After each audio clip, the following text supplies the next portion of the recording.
welcome back to On the Soul's Terms podcast. I'm Chris Skidmore, and today we will be diving into a fairy tale to light up our understanding of the seventh house. We get to sit down and get a cup of tea and go into story time. This time we will be going into the story of Snow White in the Grimm Brothers collection, collected in 1812 from the stories that were circulating in the German countryside. It's an ancient story. It's had many different iterations. Virtually every culture finds some version of Snow White. There's the repeating themes of poisoned apples, of glass coffins, a wicked mother or stepmother. Sometimes it's a stepmother and sometimes it's a mother, and envy and jealousy and some kind of a magical mirror. And it's that last one of the magical mirror that really felt like it would be a good theme for the seventh house. The mirror itself is a symbol connected to Aphrodite, the hand mirror, a symbol connected to beauty, external and internal beauty. So many of these themes will be coming up today, but of course in the seventh house, that is our ultimate mirror because it is opposite the first house.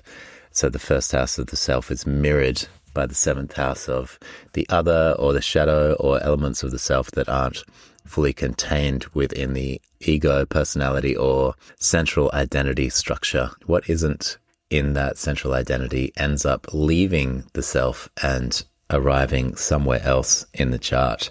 And the most common place for that to arrive is in the seventh house, where it gets reflected, where it gets mirrored back to us. And so the seventh becomes that. It becomes the place of the shadow. It becomes the place of the not I. It becomes the place of the, instead of the I am, the place of the you are, the over there, and the thing that we tend to meet in the world because we haven't necessarily met it in ourselves. And that thing that we meet over there isn't necessarily a negative or bad thing. It can sometimes appear as something bad, but ultimately what it's wanting is for itself to be integrated back into the self, into the larger frame of the wholeness of the I am. This episode will be released onto that Libra new moon, so a little extra bonus to reflect on Libra consciousness as we enter, as we wander around within this story. There's so many themes that we'll be getting into as we go. But I really let the story itself do the heavy lifting. It's one that gets picked up in the collective imaginings again and again, including in this year, 2025, when it was re-released as a live Disney movie. So because it has just recently surfaced in the collective consciousness, it's a good one to go into now as it's swirling around some consensus reality. So yes, our story begins once upon a time. And in this particular time, it is the middle of winter. Some would say the dead of winter. So we're right there in the coldest part of the year. The flakes of snow are falling like feathers from the sky. You can imagine the stillness of this. If you've been in the snow, it's quite remarkable how quiet it can get. And at this moment, there is a queen who is sat at her window, sewing in and out, weaving. And the frame of the window was made of ebony. And while she was sitting at this window frame and looking out of the window at the snow, she pricked her finger with the needle, and 3 drops of blood fell upon the snow, which in itself is quite a magical moment, because she seems to be inside looking through this window made of ebony, and the prick creates these 3 drops of blood that fall outside upon the snow. And then the red looked pretty upon the white snow, and she thought to herself in a reflective moment, imagine that I had a child as white as snow, as red as blood, and as black as the wood of the window frame. So it seems to me in this moment she's really arrested by the beauty of these 3 colors coming together, the colors of red, white, and black. And these colors are colors very much linked to alchemy and alchemical processes: the red, the white, and the black. The black is considered negredo, which is death, descent, and the unconscious. The white, the albedo, purification, innocence, anima. And the red, the rubedo, passion, incarnation, and integration. I've tried to feel into, in the preparation for this episode, this sequence between the three, but I feel like it's almost more profound, considering them to be as the Queen herself is sowing. It's like this moving into and out of and in between these three phases of consciousness. So we have a pretty clear indication here that this is an alchemical story, a story of becoming, a story of individuation for us, the listeners, for us, the ones that are being drawn into the story, to feel our way into these three phases. And there's always, of course, a fourth phase that is inherent but maybe not mentioned at the beginning here, and that is the yellowing or the golden phase, which will come up later in the story. And so this Queen, she's really taken by the beauty of it all, taken by just how profound this moment is, and we can feel those three drops. It's interesting that it's three. There's a lot of threes that will come up throughout this story. Even the three phases of black, white, and red are in the story. She's really taken in by just how profound that beautiful moment is. It's rich, and she's reflecting, and she's in a very quiet, still moment. And inside of that moment, it's almost as though she makes a wish. She makes a wish that she could have a child that would represent something as beautiful as this. And indeed, she does have a child. She has a little daughter soon after, who was as white as snow and as red as blood, and her hair was as black as ebony, and was therefore called Snow White. But when the child was born, the Queen died. When the child was born, the Queen died. And so something of the old has had to be released in order to create something of the new. There's been some kind of a sacrifice here. And Snow White is born into the realm of death. She's born of other elements than just Snow White. In fact, she is Snow White, but also blood red and ebony wood black, and yet just has the name Snow White. And I think this is really indicative of our first house experience, where we are many things but just get named one thing. We can't have all of our names, so we are just given the one name. And implied in our name is also the other names that we did not receive. Those names that we did not receive, they head out into the seventh house. So for Snow White, she's called Snow White, so that becomes who she is. That's her I am. She is Snow White, which means that she is, as per our definitions, she is albedo. She is purification, innocence, and anima. But her not, her I am not, or perhaps her you are, goes into the seventh. And that is the black, negredo, death, descent, and the unconscious, which her mother then goes through when she's born. And the red, rubedo, passion, incarnation, and integration, the eros, that goes out into the world as well. And so these elements we can understand are the not I, and she will be picking those up later in the story. So after a year has gone by, the king took another wife, and it's said that she was beautiful, but proud and haughty. And one of her pet peeves, one of the things that she really could not handle in this world, is that anyone else should surpass her in beauty. Now this woman, who then becomes the queen, the new queen, about a year after the loss of the old queen. So we know that Snow White at this point is very, very young, just 1 year old, when a new mother has come into her life. And she has this quite magical mirror, the mirror that we all know so well because this story is so deeply embedded into our collective consciousness. And she turns to the mirror and says, "Mirror, mirror on the wall, who in this land is the fairest of all?" And the mirror answers, "You, O Queen, are the fairest of all." And this makes her very happy and satisfied. She knows that this mirror is magical and therefore tells the truth. But then as the years go by, the queen is happy enough that she's the fairest in the land. But on Snow White's 7th birthday, the queen again looks into the mirror. "Mirror, mirror on the wall, who in this land is fairest of all?" And it answers something that really does perplex her. It says, "You are fairer than all who are here, Lady Queen, but more beautiful still is Snow White, as I ween." And this turns the queen into a certain shock, and she becomes bitter and twisted inside of her envy and her rage. And from that moment on, every hour that went by, she just got more and more bitter. And every time she looked at the girl Snow White, she became more twisted and bitter inside of herself, until eventually it got so intense inside of her own system that she called forth a huntsman and said to the huntsman, "Take this child away into the forest.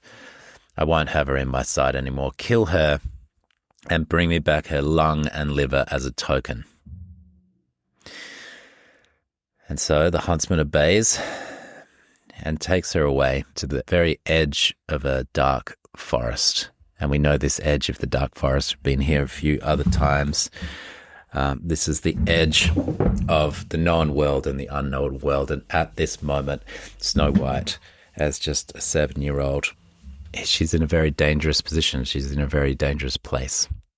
And the huntsman draws his knife and was about to pierce her innocent heart when she began to weep and said, "Oh no, dear huntsman, leave me my life. I'll run away into the wild forest and I'll never come home again."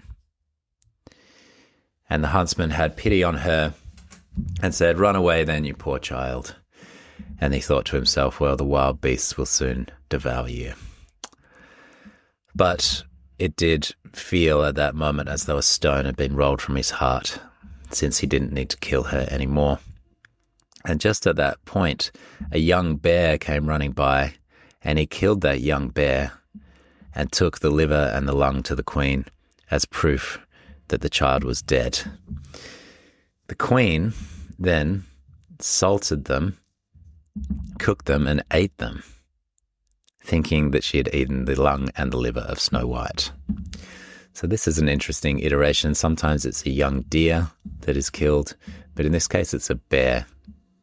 The huntsman I've thought of in a few different ways. One is that he's the hermetic figure that takes Snow White from one world to another world. So he's a guide in a sense.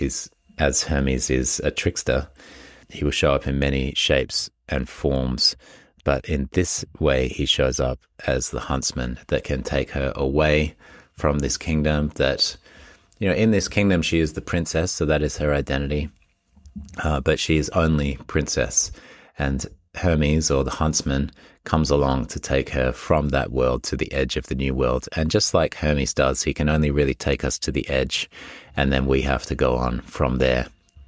Just as Hermes in his relationship to Hestia, he can only bring us to the door, and then we have to enter into Hestia's realm, into the hearth, in order to receive whatever we need to receive from her, from the goddess of the hearth.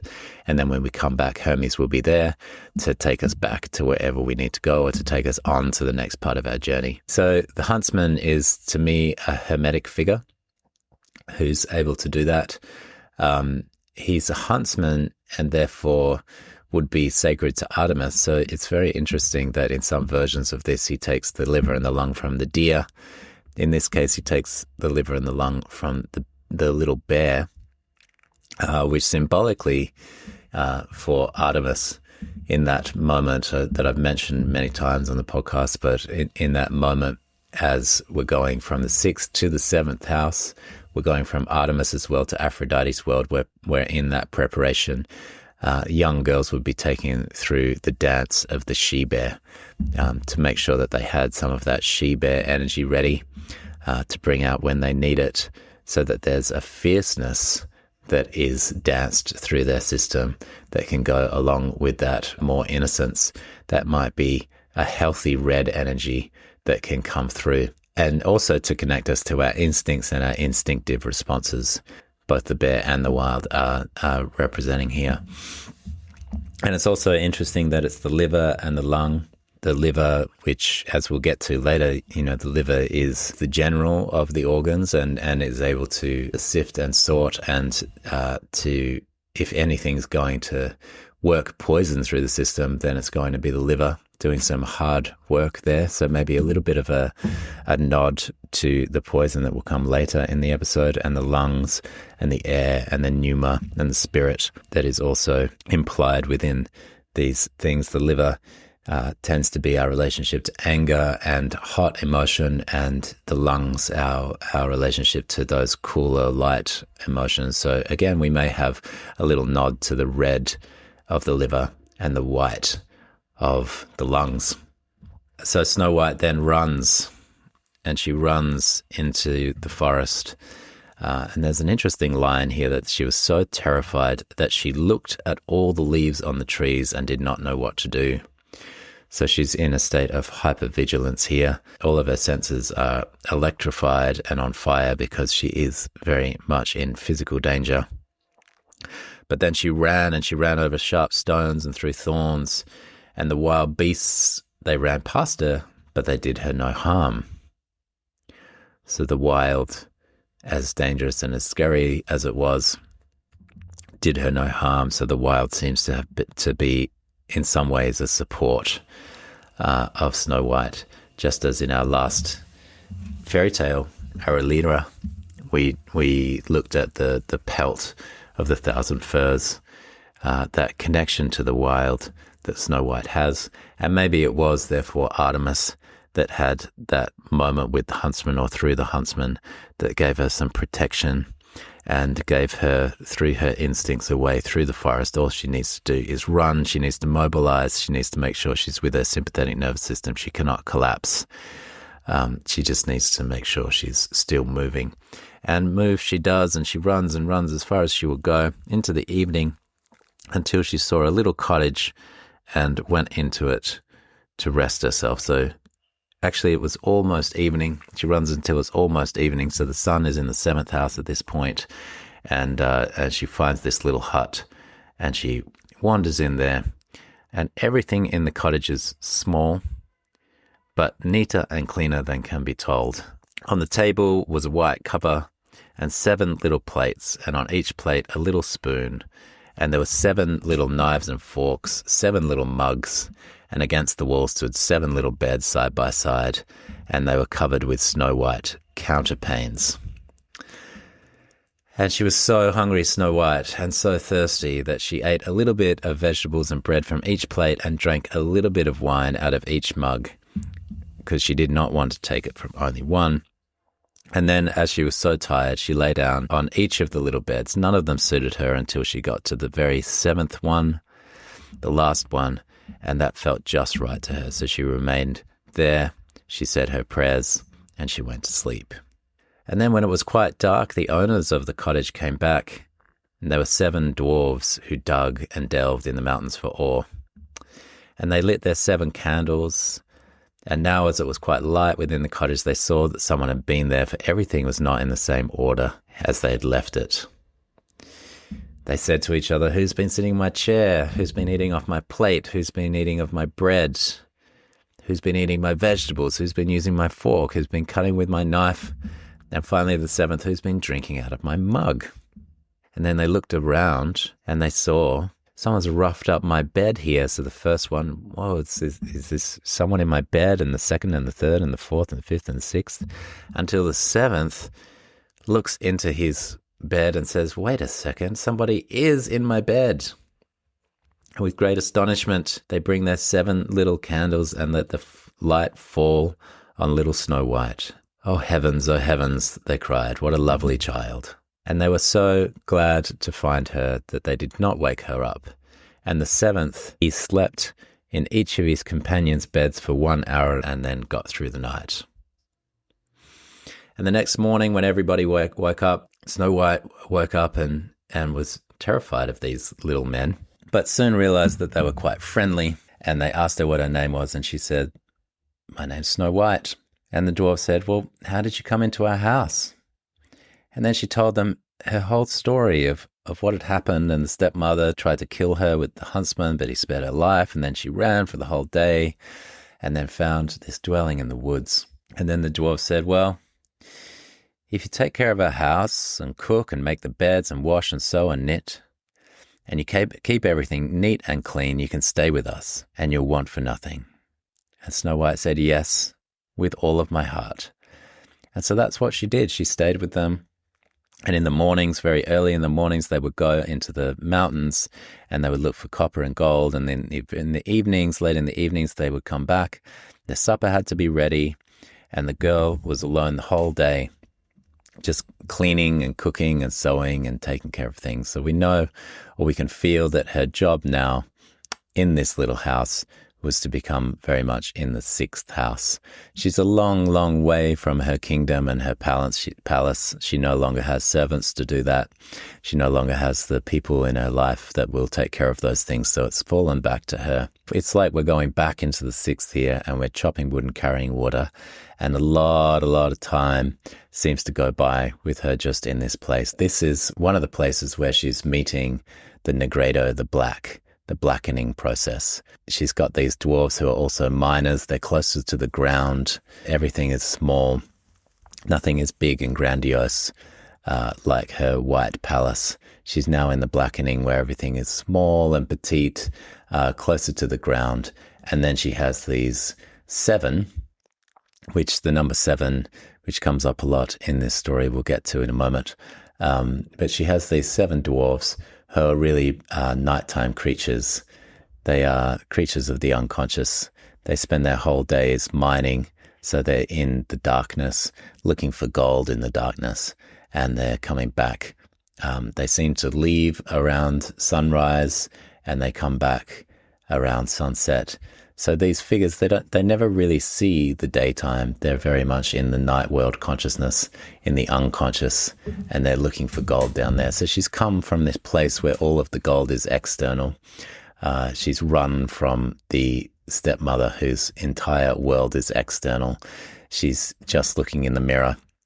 She's just looking at what she looks like and how she appears, and her appearance is everything. And juxtaposed to that queen are these dwarves who are mining for gold. They're going down every day looking for gold in that blackening process.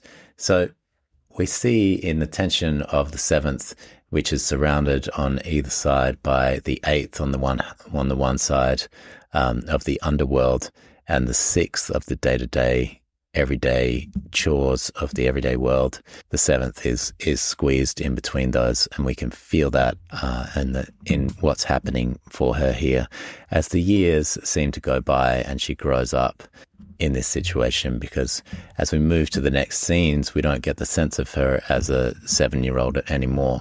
She maybe is 14, 15, 16. She's older. She's growing up through those years. So the fact that there's 7 dwarves, it's an interesting number. It's a number that we do associate with alchemy and alchemical process. There's the 7 phases of alchemy. There's the 7 planets of traditional astrology, if we include the sun and the moon in that. So the 7 sun, moon, Mercury, Venus, Mars, Jupiter, and Saturn. There's all of the visible ones. Each one with their own process. And we could even get a sense of the 7-ness of the dwarves as the 7 parts of Snow White's consciousness that are trying to help her to become, trying to help her to individuate. She's trying to get to know all 7 parts of herself from that traditional system. It's also a number that's quite tightly associated with Saturn. Saturn has a 29.5-year cycle.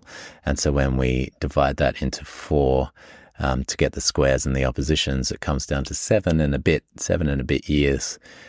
So there's the 7-year cycle of our own processes of maturity And she is going through that maturing process here with these dwarves.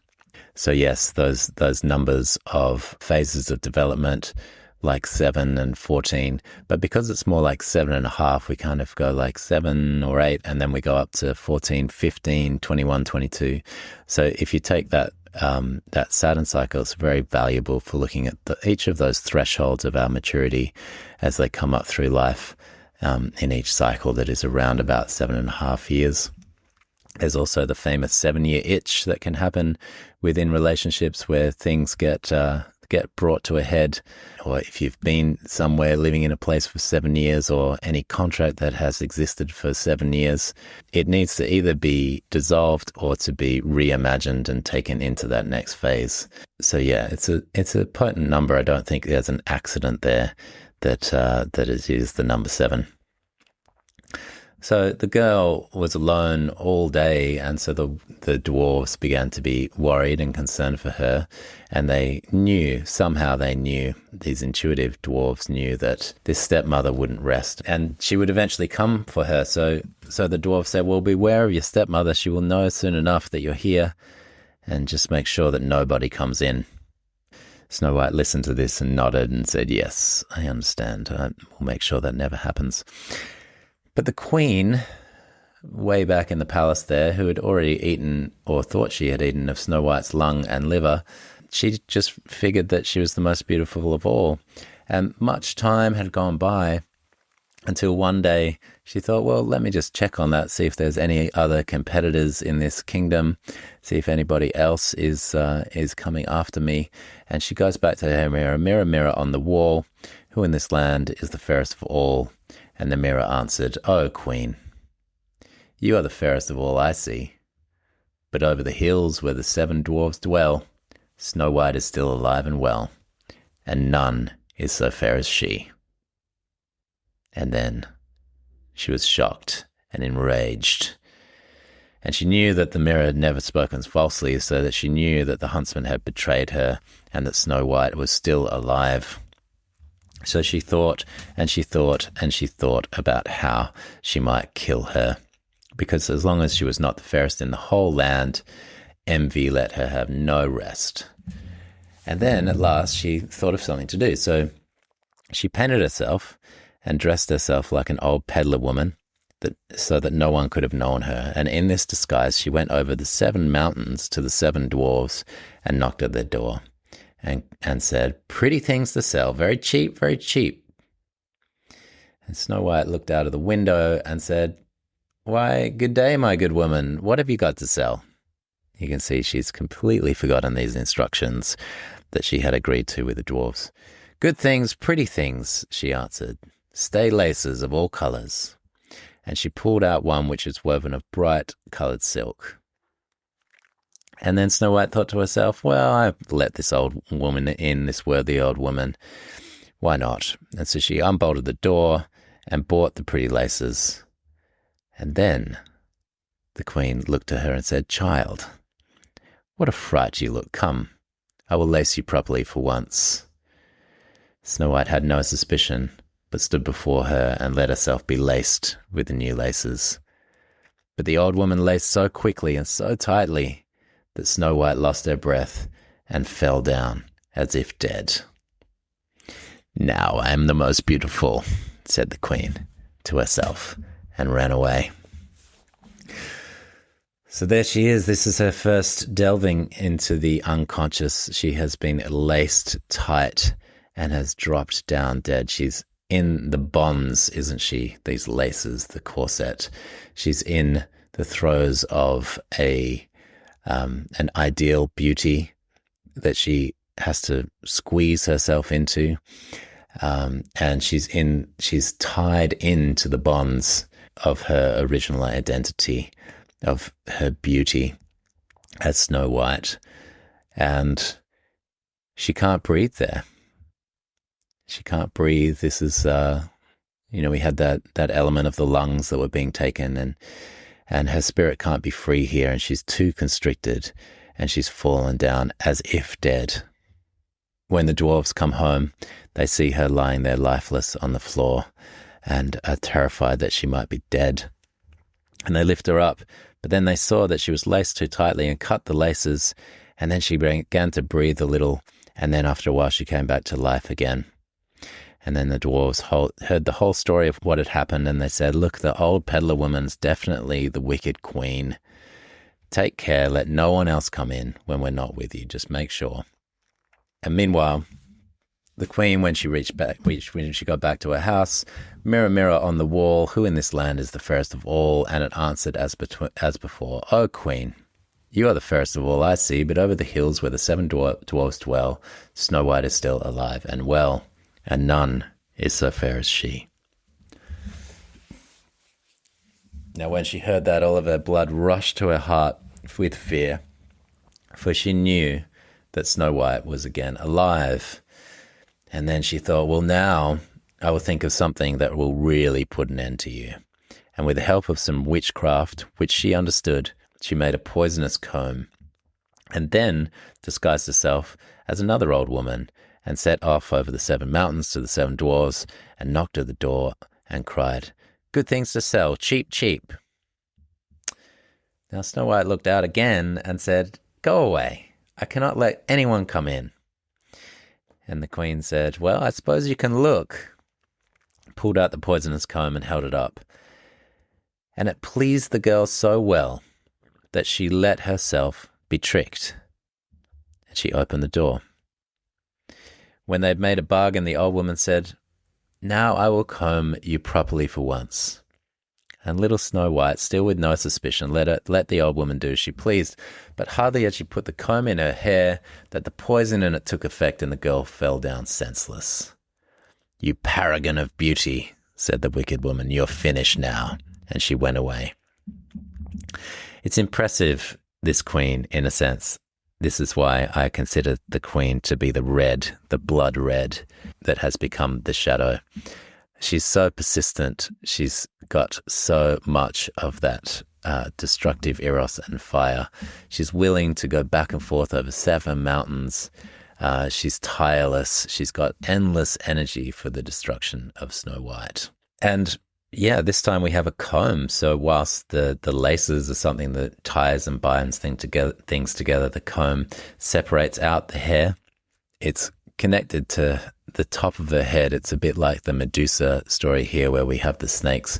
We have all the different thoughts and all of the different entangled thoughts that is seeping into the brain of Snow White as we speak. The comb is attempting to disentangle. It's again attached to beauty.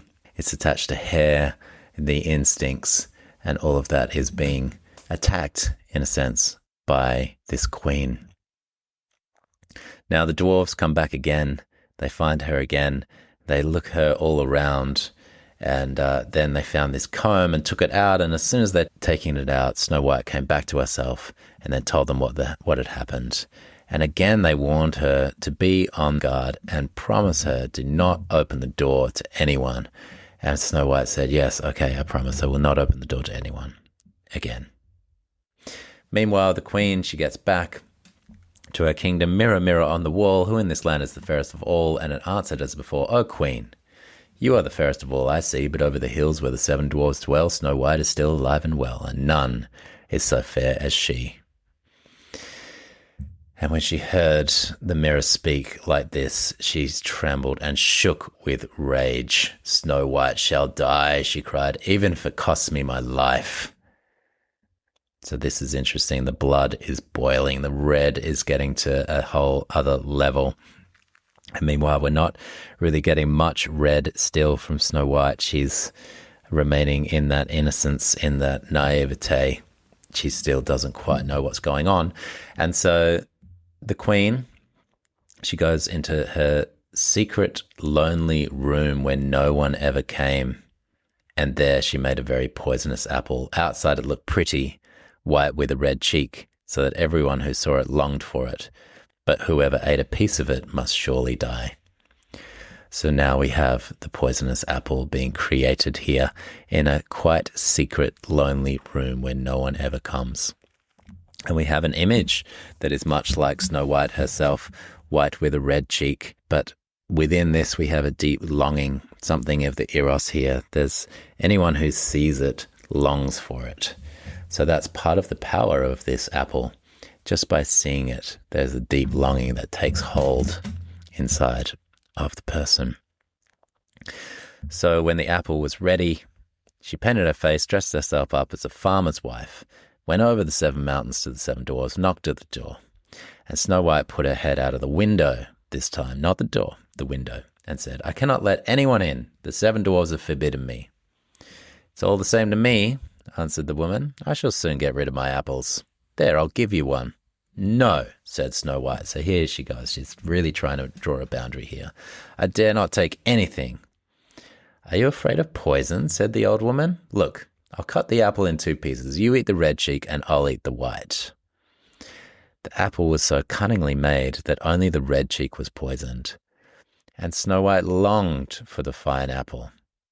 And when she saw that the woman ate part of it, she could resist no longer, and stretched out her hand and took the poisonous half. But hardly had she bit of it in her mouth that she fell down dead. And then the queen looked at her with a dreadful look and laughed aloud and said, "White as snow, red as blood, black as ebony wood. This time the dwarfs cannot wake you up again." And when she got home, she looked at the mirror and said, "Mirror, mirror on the wall, who in this land is the fairest of all?" And it answered at last, "O queen, in this land you are fairest of all." And then her envious heart had rest, so far as an envious heart can have rest. So here we go. This is the red finally arriving, and I love this image of an apple that is half white and half red. The white is facing the side of the Red Queen, and the red is facing the side of Snow White. And so they end up in the ultimate mirror, not at the door this time, but at the window. Snow White has kept her promise to the dwarves, isn't that she will not open the door to anyone again, but she has remained completely oblivious to the idea that this could be somebody out to harm her. This could be the queen. She again lets herself be fooled. But this time she's fooled because she sees this apple, and we know that anyone that sees this apple is going to be so deeply drawn in by it. It's an image that resounds throughout the history, throughout our collective unconscious. It's that apple of the Garden of Eden that we're not meant to partake in as humans.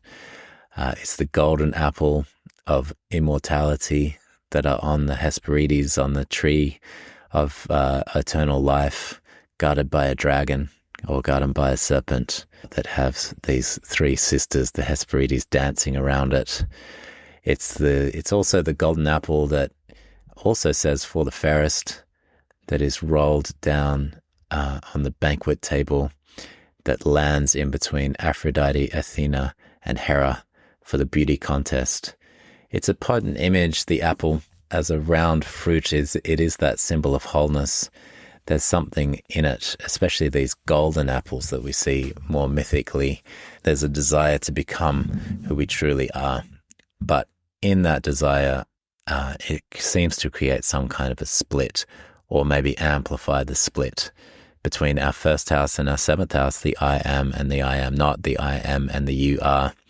And it is in this redness of desire that Snow White just can't take it anymore. Her snow whiteness must have this encounter with the red, and then that leads her into the deep unconscious of the black. The blackening starts for her now, really, because as it says in the story, she's dead. It doesn't say that she's asleep here. It says that she's dead. And when the dwarves come home in the evening, they found her lying on the ground, and she breathed no longer and was dead. There's no ambiguity here about whether she's dead or alive. She's very much dead. They lifted her up and they looked to find anything poisonous. They unlaced her, they combed her hair, they washed her with water and wine. But all of it was no use, because the poor child was dead and remained dead. They laid her upon a bier, and all 7 of them sat around it and wept for her, and wept for 3 days long. as is the grieving process. And then they were going to bury her and getting ready to bury her. But then when they looked at her, this is still after 3 days, she still had her pretty red cheeks, just like the apple. And they said, we can't bury her in the dark ground. This is an interesting moment in between the red and the black. And the red of the life force is stronger, in a sense, than the black of putting her permanently in the ground. And so instead they have a transparent coffin of glass made so she could be seen from all sides, and they laid her in it. And they wrote her name upon it in golden letters, so here's the entrance of the gold, and that she's a king's daughter, which is also golden. So the gold is now being hinted at in our story, that something else is occurring. And then they put the coffin out upon the mountain, and one of them always stayed by it and watched it. And birds came too and wept for Snow White, first an owl, then a raven, and last a dove. So we can feel a lot about these three birds, the owl, the raven, and a dove. There's much that you could do with that. What I want to do with it myself is to look at it as the owl, as Athena consciousness, rationality, the discernment of the intellect and the mind and consciousness. And then a raven associated with the underworld god, the raven that eats, or the underworld goddess, the raven that eats of the dead and digests the dead. Perhaps we are linked into Hecate here and her associations with the underworld. And at last a dove, which is unmistakably Aphrodite's bird, the white bird that perhaps here is that sign of rebirth. So the owl, the raven, and the dove, Athena, Hecate, and Aphrodite, perhaps these also as the process of individuation, of coming into oneself, and of going through the dark night of the soul and death and rebirth. So she lay a long, long time in the coffin.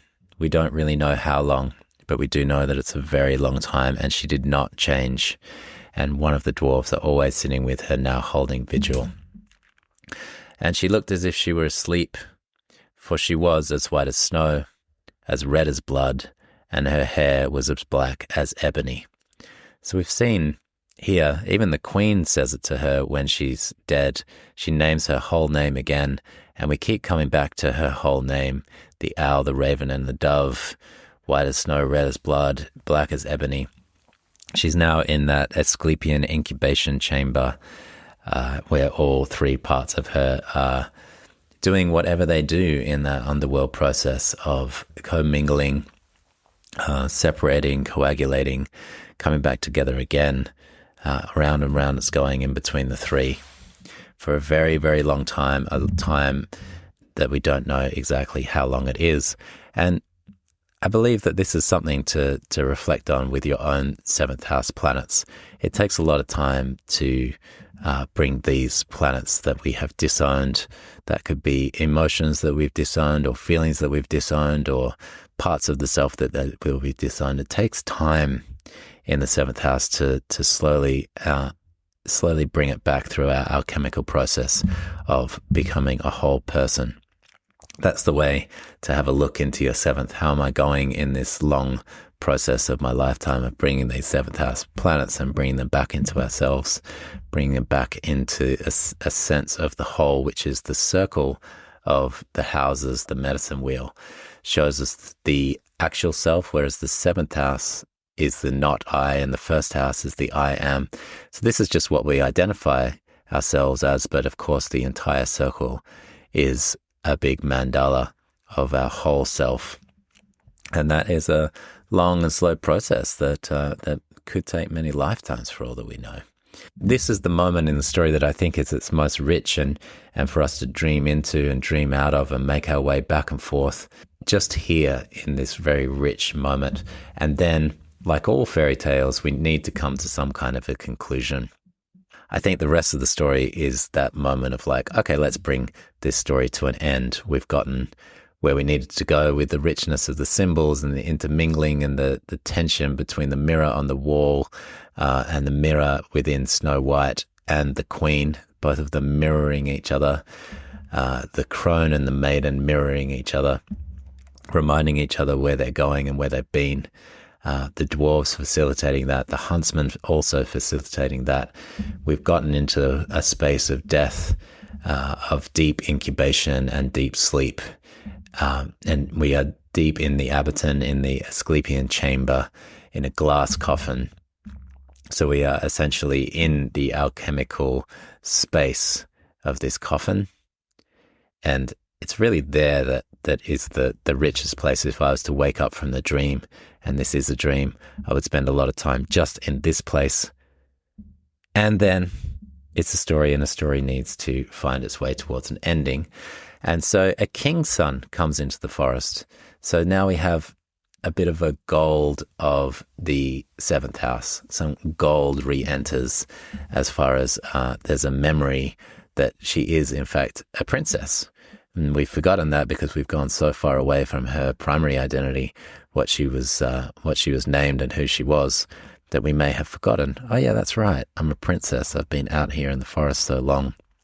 And the king's son, who is obviously himself gone over the 7 mountains, is in some kind of a quest. We don't know what he's doing there. We don't know why he's there. We don't know much about this prince, but he perhaps is that other bit of gold that is coming to wake us up and bring us back, or bring us to the new kingdom where all of the fruits of our alchemical work can be celebrated. And so he comes to the coffin on the mountain, and he sees the beautiful Snow White, and he reads what's written upon it in golden letters, and then he goes to the dwarves and he says, "Let me have the coffin. I'll give you whatever you want for it." So therefore offering him gold in the everyday world. And the dwarves said, "We will not part with it for all the gold in the world." So this is the thing. It's not something that can be exchanged. It's not something that can be bargained for. And we know that this particular avenue won't work. And then the prince said with great sincerity, "Let me have it as a gift, for I cannot live without seeing Snow White. I will honor and prize her as my dearest possession." And as he spoke in this way, the good dwarves took pity upon him and gave him the coffin. So we originally were trying to do an exchange, but then we end up in a more gifting state of mind, and the gifting actually works, and we do actually receive the coffin. So that's an interesting one in the tension that I talked about in the second house, also a Venus, a house associated with Venus and Aphrodite. The differences between that exchange mentality and that gift mentality. And so the king's son, he had it carried away by his servants on their shoulders. Now you may be expecting that there's some kind of a kiss here, but in fact in the original, well, not that anything's original, but in this version, there is no kiss. And it happened instead that they stumbled over a tree stump. And with the shock of that bump in the road, the poisonous piece of apple which Snow White had bitten off came out of her throat. And before long, she opened her eyes, lifted up the lid of the coffin, and sat up. This is her rebirth moment. So it's not a kiss, but a bump in the road and a tree stump that actually brings her back to life. And she opens up and says, "Oh heavens, where am I?" Which you'd imagine, you would say, if you've been in whatever world, whatever underworld process Snow White has been in for so long. And the king's son says, full of joy, "You are with me." He told her everything that had happened, and he said, "I love you more than anything in the world. Come with me to my father's palace, and you shall be my wife." And so that is what occurs. And remember, this is a fairy tale. We're in that quick wrap-up thing, but this is, what Jung would call the mysterium conjunctionis, where now there is a meeting of the opposites again. There's a meeting, rather than this mirroring that has happened and all the shadowy material that we've been through, we meet something that is more integrated and the gold of the princess and the gold of the prince are able to come together. So that really is anima, and animus is an internal process of an interior marriage of these opposites that can be generative again. We've been in a non-generative part of the kingdom, and finally these elements can generate. And so the wedding is organized, and there's a fantastic little finish here because the queen, who does actually get herself an invite, she's getting ready for this wedding, and then she's like, wait a second, could that actually be Snow White? And she looks at the mirror and she says, mirror, mirror on the wall, who in this land is the fairest of all? And the mirror answered, O queen, of all here the fairest is you, but the young queen is fairer by far. And then the wicked woman uttered a curse and was so wretched, so utterly wretched, that she knew not what to do.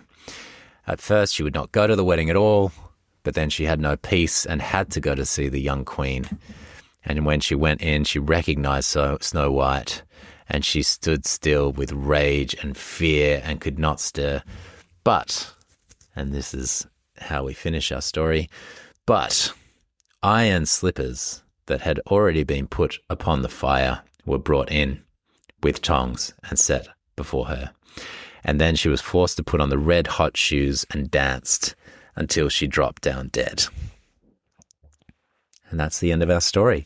So in the end, the red symbolizes itself so completely, the iron hot red, the red hot iron. And she dances and puts her feet inside of those shoes and really cooks herself up in all of her rage out of existence. And also the truth is of the story that the archetype of this queen is no longer really necessary for our story, because as that Saturn figure, she's already put Snow White through all of her tests and all of her alchemical process. She's already cooked Snow White, even given her the red of the apple, given her the red that gets her into life through the death of the maiden. And she's already delivered Snow White right up until her moment of integration and the end of her alchemical process. So she's no longer needed, and in a sense just goes up in a big puff of smoke. So there we go. There's obviously, like all fairy tales, this is not the definitive analysis of it. I'm not intending to do that. I'm just intending to go into these stories like a dream. You may have so many different ways that you want to go with this story. I recommend going back to the Grimm collection, reading it for yourself, treating it like a dream for yourself, and going and letting it take you wherever it wants to take you or wherever you want to be taken. I highly recommend going into this one and spending some time in all of the different components of it. And as we do, just really, as you move through it like a dream, you can dream it forward and dream it back. You can dream it any way you want. But I do suggest doing that because it's quite a rich one for your inner world, for the inner process, but also for exploring the dynamics between the first and the seventh, the mirror, mirror on the wall, and seventh house dynamics. So thanks a lot for joining me. I look forward to next time when we take a journey into the 8th house, into the underworld. I've been looking forward to this house for a while. We have lots on the agenda for the next month, so I will see you then. Thank you for listening to On the Soul's Terms podcast. To support the show, please consider leaving a 5-star review, sharing with friends, or becoming a patron at patreon.com/onthesoulsterms. Until next time.